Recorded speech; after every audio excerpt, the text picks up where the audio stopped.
할렐루야. 아멘. 감사합니다. 우리 모두 영광스러운 면류관 기대됩니까?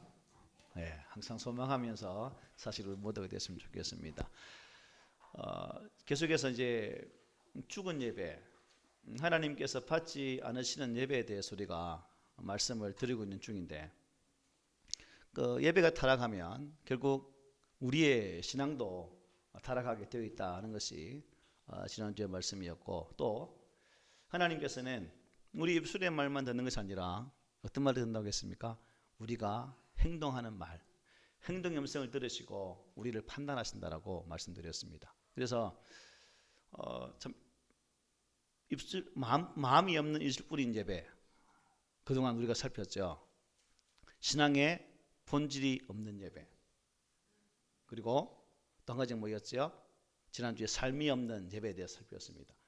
그리고 이제 마음뿐인 입술 예배의 특징 하나에 또 다른 한 가지 특징이 뭐냐면 사람의 교훈에 기초한 예배에 대해서 우리가 오늘 이제 살피게 됩니다.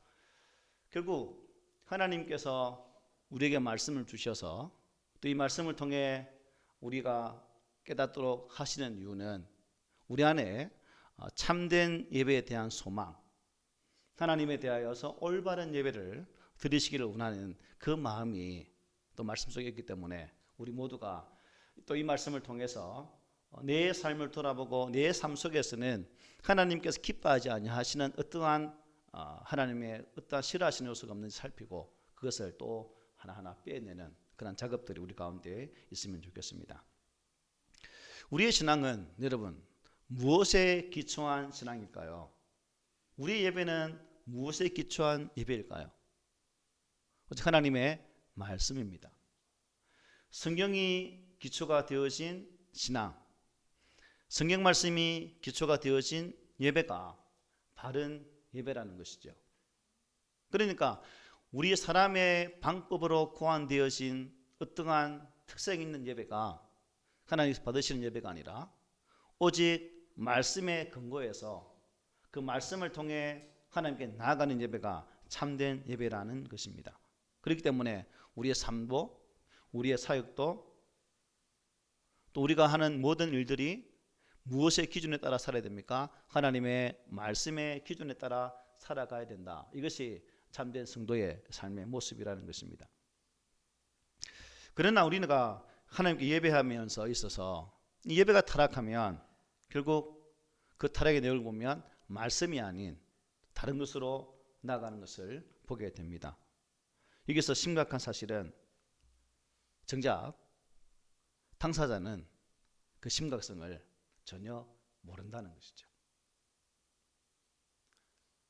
이것만 알면 나의 상태, 나의 현 위치 이것만 잘 깨달아도 우리가 바른 신앙의 삶을 살 수 있는데 우리가 영적인 눈이 가려워져서 영적 분별력이 상실되면 바른 신앙의 삶을 살아갈 수가 없다는 것입니다. 수많은 말씀을 듣고 또 들어도 수없이 반복되어진 예배를 드린다 할지라도 그 속에서 내가 드리는 이 예배가 참으로 하나님께서 기뻐하시는 예배일까에 대한 분명한 분별력이 없다면 그 예배는 의미 없는 예배가 되고 만다는 것이죠.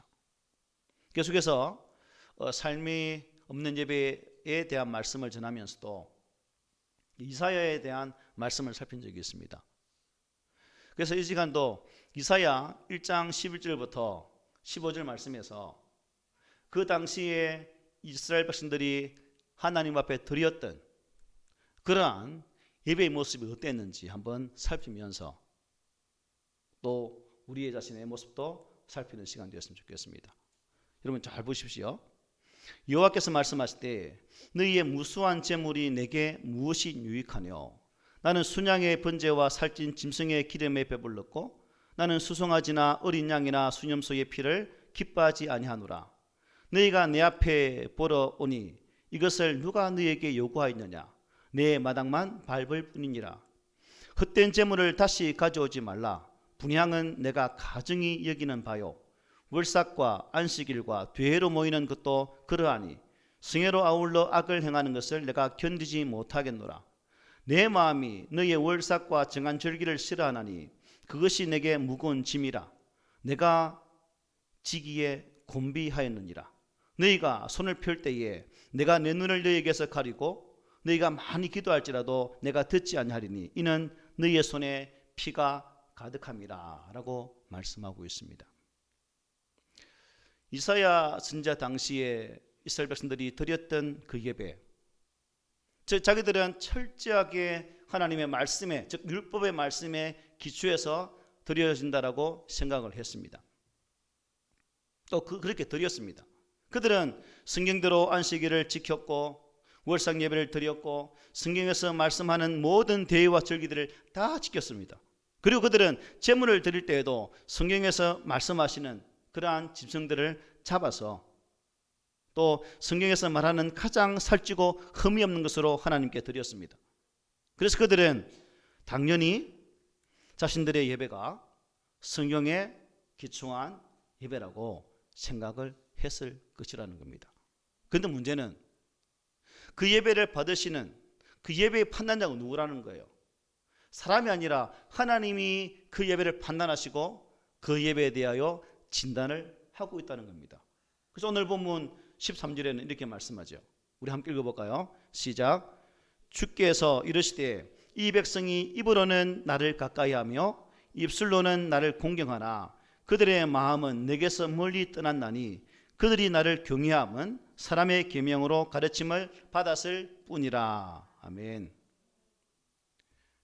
사람의 계명으로 받았을 뿐이다.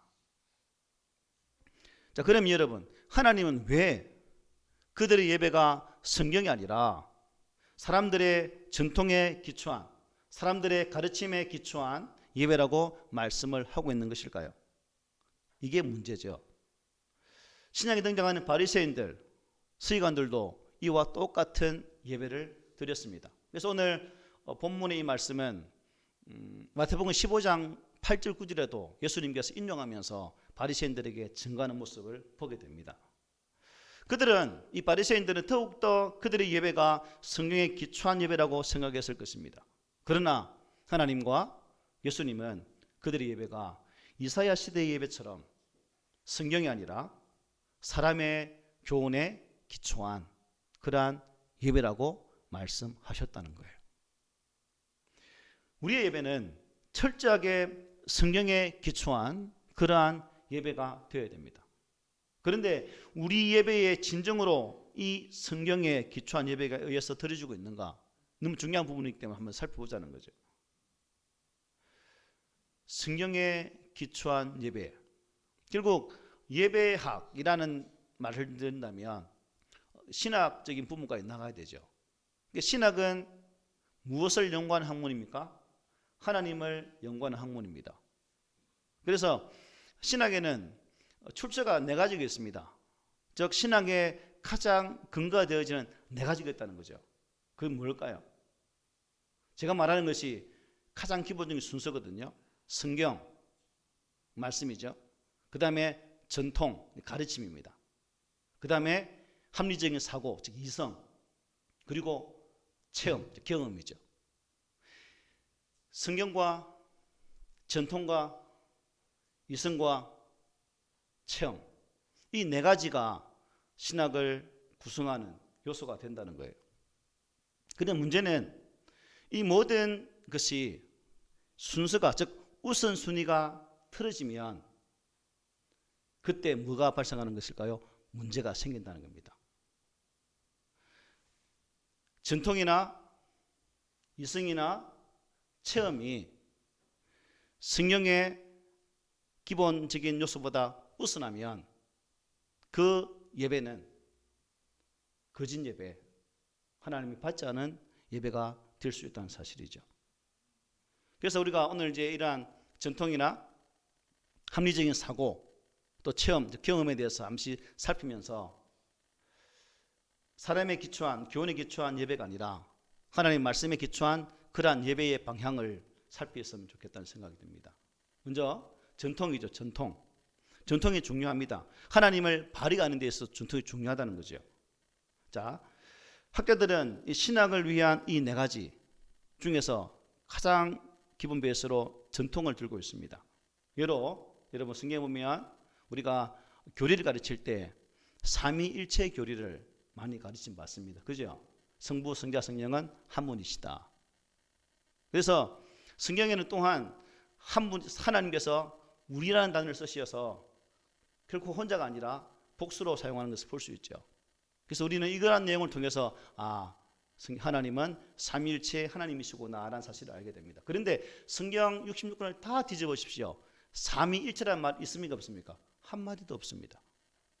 결국 이러한 삼위일체 교리는 그동안 전통을 통해서, 그러니까 가르침을 통해서 기반이 되어져 왔다는 거예요.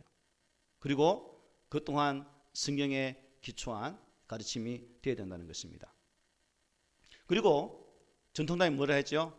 이성, 합리적인 사고. 이 또한 하나님 아는 데서 참 중요합니다.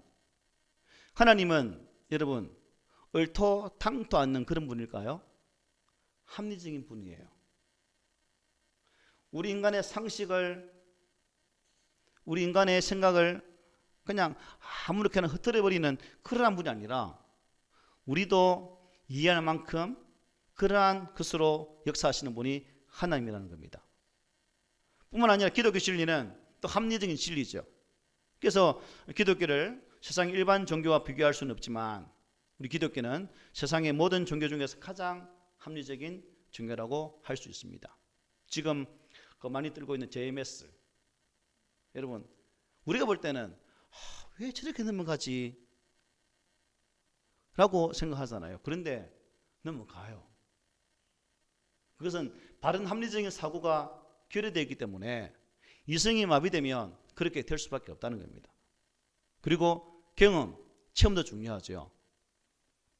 우리 신앙은 실제적이기 때문에 경험을, 즉 체험한 성도들의 신앙은 쉽게 흔들리지가 않아요. 그 문제는 스펄전 목사님이 이렇게 말했습니다.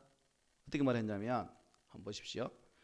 어떤 사람들은 자기 자신들에게 나타난 성령의 역사에 관해서는 너무나도 많은 것을 말하면서도 다른 사람에게 나타난 성령의 역사에 관해서는 조금도 생각하지 않고 있는데 이러한 현상은 참 이상한 현상이다. 나에게 다가왔던, 내가 체험했던 성령 은혜는 참 말을 많이 합니다. 그런데 다른 사람의 체험, 다른 사람의 경험을 인정하고 있지 않는 그런 모습에 빗대어서 이렇게 말씀한 거죠. 그래서 우리가 신앙생활을 하면서 체험 신앙이 중요하다 하잖아요.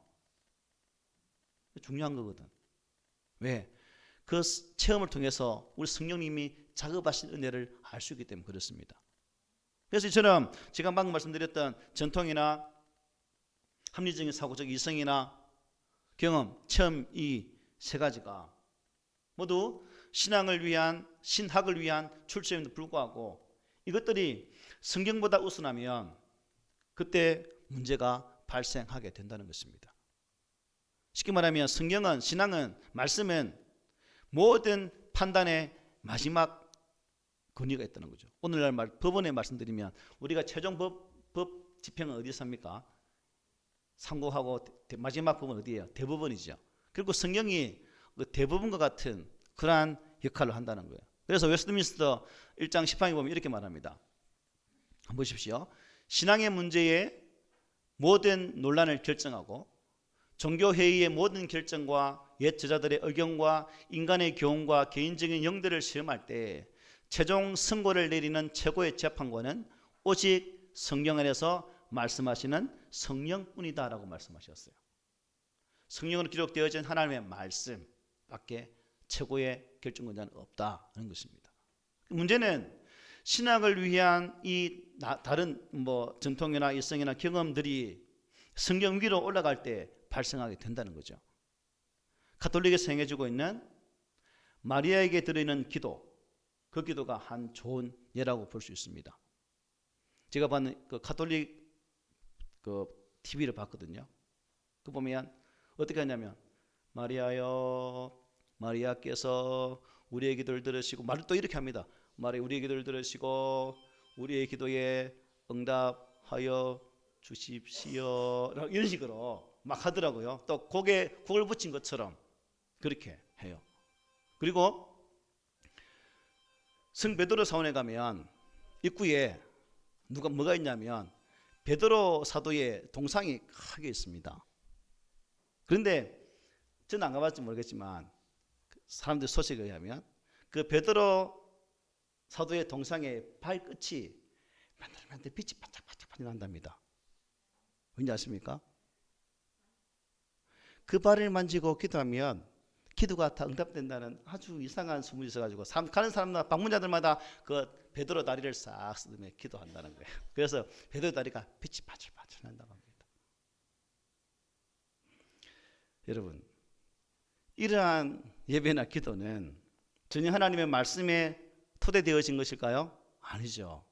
그냥 전해져 내려오는 그러한 것에 지나지 않습니다.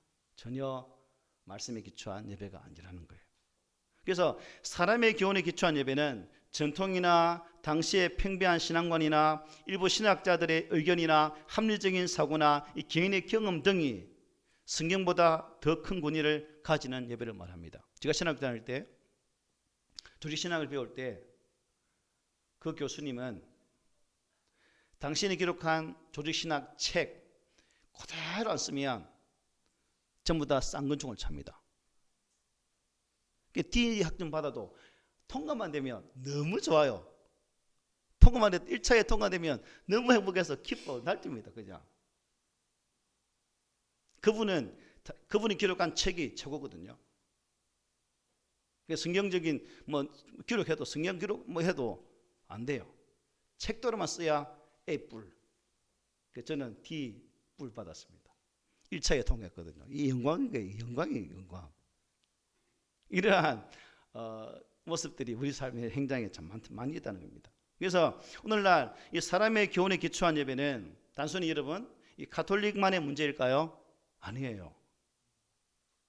우리에게도 이러한 문제가 있을 수 있다 없다? 있다는 것입니다. 그렇다면 나의 실제 삶과 예배가 어떠한지를 보아야 되겠죠. 나는 어떤가? 내가 드리는 이 예배, 내가 살아가는 삶의 자리에서 내 삶의 기준이 과연 무엇일까? 한번 생각해 보십시오. 만약 가르침 받은 그 가르침이나 또 내가 생각하고 판단해서 이게 합리적인 것이야 라고 판단되어진 그러한 내용이나 또한 내가 체험한 신앙을 우선시해서 성경 말씀을 등한히 하고 그 중심적으로 신앙생활을 하고 예배 드린다면 우리의 모든 그동안 드려왔던 예배는 무슨 예배예요? 죽은 예배라는 거지. 하나님이 전혀 하지 않는 그냥 그동안 시간만 허비한 그러한 예배였다는 것입니다. 그러므로 우리가 전통도 중요하고 성경 말씀을 가르침을 받아서 또한 신학자들의 중요한 그들의 인격과 인품을 닮아서 배우고 또 배우고 하는 것 다 중요하지만 더 중요한 것은 그들의 삶의 기준이 무엇이었는가에 대한 분명한 답이 우리에게 더 중요하다는 겁니다. 과연 그것이 하나님의 말씀에 기초한 것인가? 그래서 여러분 이 전통이 가르침이 이 성경보다 우선하게 되어질 때에 나타나게 되어지는 여러 가지 현상들이 있어요. 어떤 현상이 있을까요? 딱 가르침이 그 전통이 우리 머리에 탁 박혀서 딱 그게 고쳐가 되어버리면 영적인 분별력이 상실됩니다. 그게 전부거든요. 제가 이 시간 설교할 때마다 여러분 일이 진리입니다. 일이 진리입니다. 일이 진리입니다. 계속 가르쳤어요. 그 여러분 속에는 일만이 딱 찼어요. 그런데 10까지 가려면 뭐가 필요합니까? 2도 필요하잖아요. 근데 오늘 목사님이 1만이 최고라는데 2는 필요 없어. 1만 살면 10까지 갈 수 있어. 맞아요, 틀려요? 틀리다는 거예요. 그래서 분별력이 상실되면 이 판단력이 흐려지면 하나님의 말씀이 우선인지 전통이 우선인지 이게 헷갈린다는 거예요. 그래서 여러분 우리 어릴 때도 그런 거 많잖아요. 아마 김영주 지사님은 고신측에 살아셨기 때문에 더 심했을 거예요. 어떤 일이 있을까요? 주일날 가게 가면 됩니까? 안 됩니까? 큰일 나죠. 당장 당에 늙어 불러서 야 누구 와 막 치료합니다. 식당 가면 더 난리 났어요. 지금 와서 생각하면. 그리고 예배 시간에 더러운 기타 사탄 악기라 했습니다. 사탄 악기. 구약성경에 분명 말했죠. 모든 악기를 총동원해 하나님 경외하라고 말씀했습니다. 그런데 이게 전통이 우선되다 보니까 그 성경은 온데간데 없어요. 그 마귀 새끼라. 저거 치면 우리 지금 마귀 새끼들이에요. 그때에 비하면, 그때의 전통에 의하면 무섭죠. 전통이. 그렇다는 거예요. 전통이 딱 틀이 잡히면 하나님 말씀보다 전통이 우선되어서 이게 구분이 안 된다는 거예요. 아마 지금도 우리 생각 속에, 우리 사고 속에 이 전통들이, 그동안 내가 배워왔던 그러한 것들이 딱 틀을 잡아서 하나님의 말씀이 우선임에도 불구하고 그 말씀보다는 그 전통을 먼저 생각하는 분들이 의외로 많을 거예요. 그래서 오늘 이런 예배를 통해서 한번 살펴보자는 거죠. 과연 나의 사고 속에, 나의 신앙생활 속에 하나님 말씀보다 전통, 즉 가르침이 우선되어지는 모습은 없는지 보자는 겁니다. 오늘 본문이 아까 말씀드리기를 마태복음에 나온단 말이죠. 15장에. 마태복음 15장 1절로 9절에 보면 바리새인들과 서기관들은 예수님의 그 제자들이 어떻게 했냐면 손을 씻지 않고 음식을 먹게 됩니다. 손을 씻지 않고. 그래서 손 씻지 않고 먹는다고 예수를 대적하게 되죠. 이에 대해서 예수님은 오히려 뭐라 말씀하십니까? 그들이 전통으로 하나님 말씀을 범했다고 답변합니다. 우리 한번 읽어봅시다. 시작.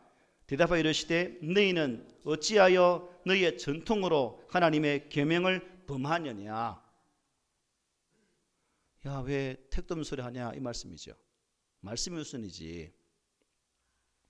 전통이나 학자들의 의견 등이 또 무서운 게 뭐냐면 그것은 강력한 구속력이 있다는 거예요. 그게 칵 잡는다는 거죠. 그러한 것들은 구속력이 있어서 성경에 대한 잘못된 해석으로 우리를 꼼짝달싹도 못하게 만든다는 겁니다. 전통이 하나의 독단적인 신념이나 학설이 되고 그것이 곧 성경과 같은 위치에 놓이게 된다는 겁니다. 성경과 전통이 동등한 위치에 서게 된다는 거예요. 바리새인들이 가지고 있는 그 전통이 그랬다는 겁니다. 그렇게 되면 전통을 가지고 뭐예요? 하나님 말씀을 범하는데도 불구하고 그 사실을 전혀 모른다는 겁니다. 바리새인들과 서기관들의 눈을 멀게 해버린 전통의 무서운 점이 마태복음 15장 앞장에 보면 15장 앞장이 몇 장일까요? 마태복음 14장 15장의 앞장이 몇 장일까요? 14장이겠죠.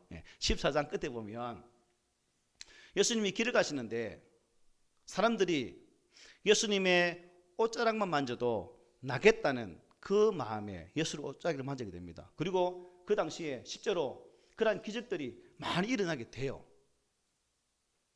그런데 바리새인들은 예수님 제자들이 손을 씻지 않고 먹었다는 단 한 가지 이유 때문에 그것을 여러분 하나님이 기적의 은혜를 보였지만 그것을 전혀 보지 못하는 그러한 우매함을 우리가 성경을 통해 볼 수 있다는 겁니다. 그만큼 전통은 독단적인 신념인 학설이 되어서 성경처럼 되어버릴 뿐 아니라 사람들의 눈을 어둡게 만들어 버린다는 사실입니다.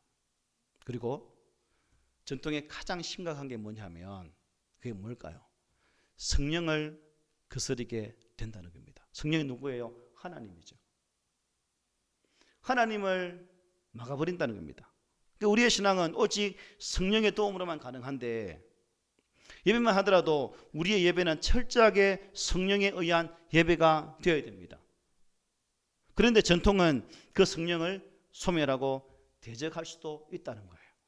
대적할 수도.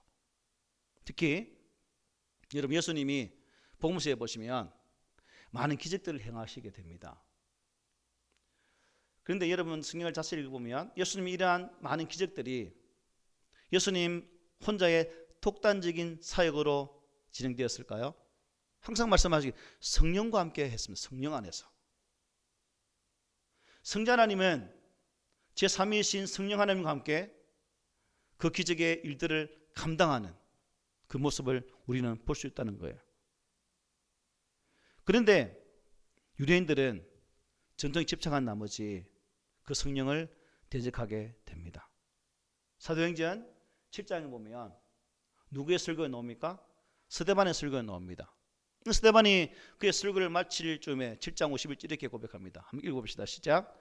목이 곧고 마음과 귀에 할례를 받지 못한 사람들아, 너희도 너희 조상과 같이 항상 성령을 거스르는도다. 말씀 앞에 대적하는 유대인들을 향해서 너희 조상들처럼 너희들도 성령을 거스르고 있구나 라고 스데반 집사님이 힘있게 말씀을 전했습니다.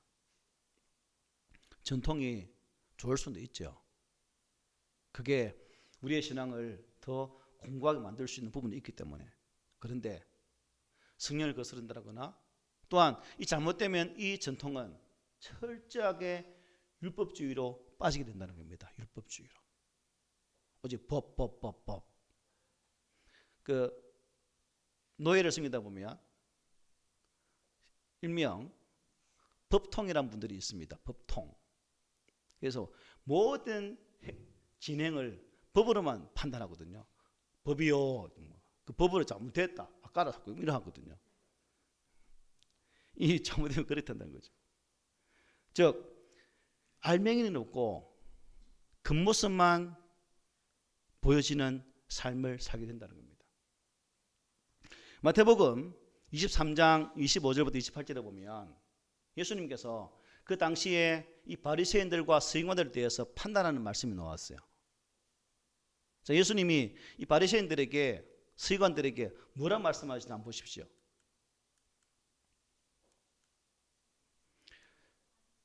화 있을진저 외식하는 서기관들과 바리새인들이여 장과 대접의 겉은 깨끗이 하되 그 안에는 탐욕과 방탕으로 가득하게 하는도다. 눈먼 바리새인이여 너는 먼저 안을 깨끗이 하라. 그리하면 겉도 깨끗하리라. 화 있을진저 외식하는 서기관들과 바리새인들이여 회칠한 무덤 같으니 겉으로는 아름답게 보이나 그 안에는 죽은 사람의 뼈와 모든 더러운 것이 가득하도다. 이와 같이 너희도 겉으로는 사람에게 옳게 보이되 안으로는 외식과 불법이 가득하도다 라고 율법에 정통했고 나름대로 하나님의 말씀의 법에 맞게 산다고 살았던 그 율법주의자들 바리새인과 서기관들 향해서 주님은 이렇게 말씀하셨습니다. 좋은 말씀이에요? 저주의 말씀이에요? 네, 심각한 저주의 말씀입니다. 화 있을진저. 우리 글로 이렇게 표현했지만 원어에 의하면 여기거든요. 아이 더러운 놈들아. 쉽게 우리 편의 상대상에서 더 이상 나쁜 말 못하겠지만 더러운 놈들아 이런 거예요.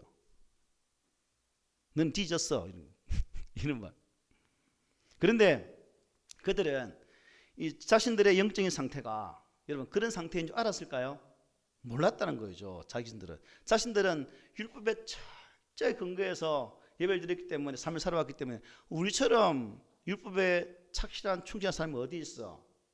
그러니까 손을 씻지도 않고 밥을 먹는 제자들을 볼 때에 이게 가당치도 않은 거죠. 그죠? 이게 하나님은 그 현상을 통해서 하나님 일하시는 보게 하시는데 그들은 그 모든 것이 막혀버렸기 때문에 도무지 볼 수가 없었다는 거예요. 이게 심각한 영적 병에 들어가는 상황입니다. 마태복음 23장 24절에 보면 주님이 이렇게 말씀합니다. 명인된 인도자여 하루살이는 걸러내고 낙타는 삼키는도다 라고 말씀했어요. 그들에게는 하나님 앞에서 소중한 자세, 그러니까 그들의 영적인 상태로 인해 하나님 앞에서 통회하면서 애통하며 하나님의 은혜와 긍휼을 구하는 자세가 전혀 없었다는 것입니다. 예수님은 이렇게 겉모습뿐인 그들의 예배를 두고 입술뿐인 마음이 없는 예배라고 말씀을 하셨습니다. 그리고 진짜 여러분 이러한 전통에 집착하면 예배는 말뿐인 예배가 되고 말 것입니다. 이 바리새인들의 예배는 앵무새 같은 예배였고요.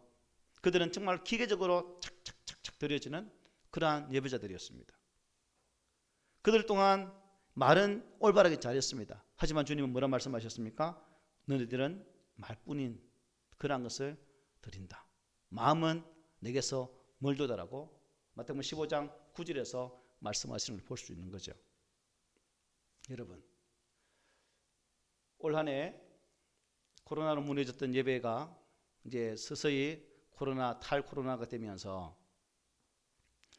우리 안에 무너진 예배 모습이 어떠할까라고 생각하면서 참된 예배가 무엇인지, 하나님 기뻐받으시는 예배가 무엇인지, 또 하나님 기뻐받으시는 예배가 있다면 기뻐하지 않는 예배가 있다는 차원에서 우리가 입술뿐인 그러한 예배, 또 사람의 기초한 이러한 예배를 보면서 과연 나의 예배의 삶의 모습은 어떠한지를 살피는 시간으로 잠시 살펴봤습니다.